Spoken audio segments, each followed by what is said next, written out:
Ах, ди кархита, цедали ташайдагар.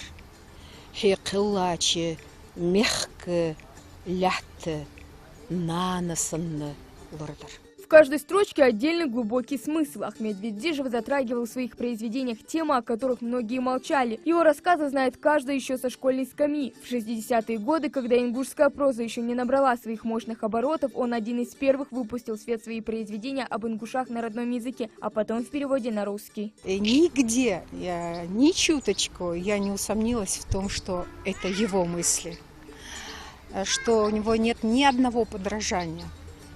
Ни в чем. И есть свой ведижевский литературный почерк.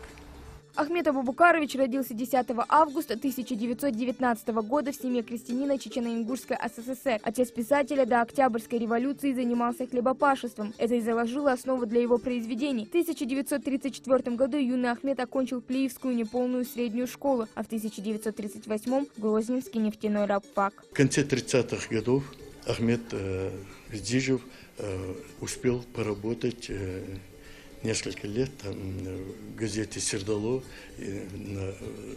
на радио и так далее. Но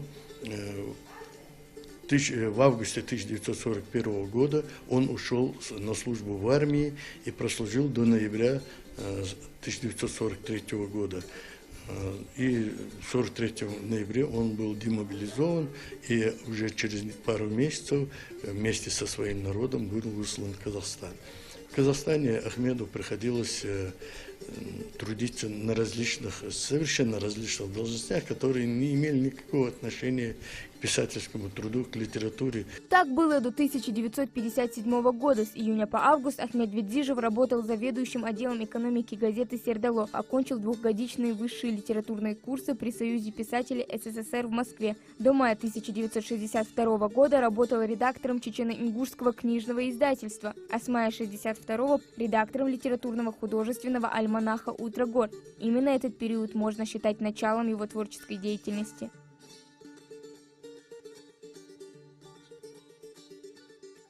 Ингушский писатель, поэт, драматург, переводчик Ахмед Ведижев не только писал художественные произведения, но и переводил их. Он переводил замечательным образом Пушкина, Лермонтова, Толстого, Тихонова. Посмотрите, какие имена.